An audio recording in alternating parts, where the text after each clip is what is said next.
this video, I hope to show you how I designed a dynamic responsive homepage using HTML, CSS, JavaScript and Bootstrap in our eShop web application. In the above, you can see that I have used the header.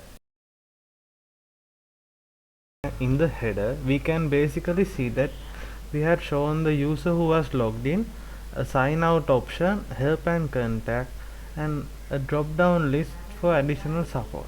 In here we have used the eShop icon of our website, a search bar, search button, all categories that show us our selling drop down list, and an advanced search button. The next you can see is the sliders we have used to add more artistic look for our website, and then we have our categories listed down with the relative selling items. And at last is our footer.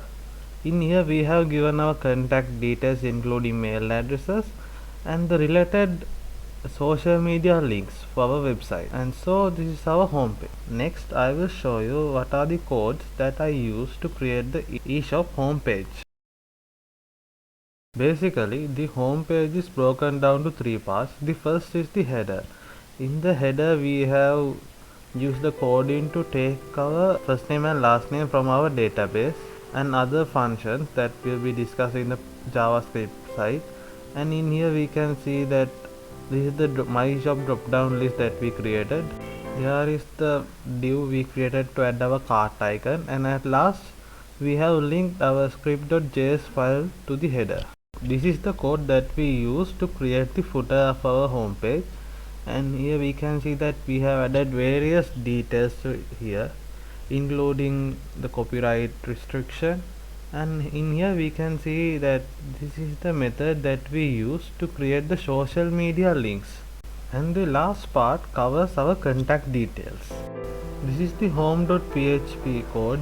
In here we have used require connection.php. This is basically used to link our code with our database to get the necessary data.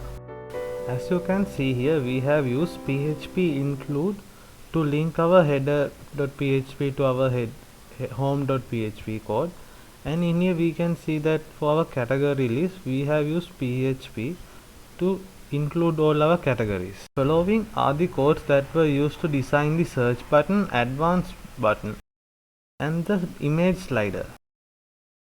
At the last part we have used multiple PHP and for loops to add our respective products of our relative categories. At the last part you can see that we have used php include to link our footer.php, and you can see bootstrap.button.js. It is a specifically designed Bootstrap code by Bootstrap, and this is how I created the design of a dynamic responsive homepage using HTML and other various CSS, JavaScript, and using the support of Bootstrap.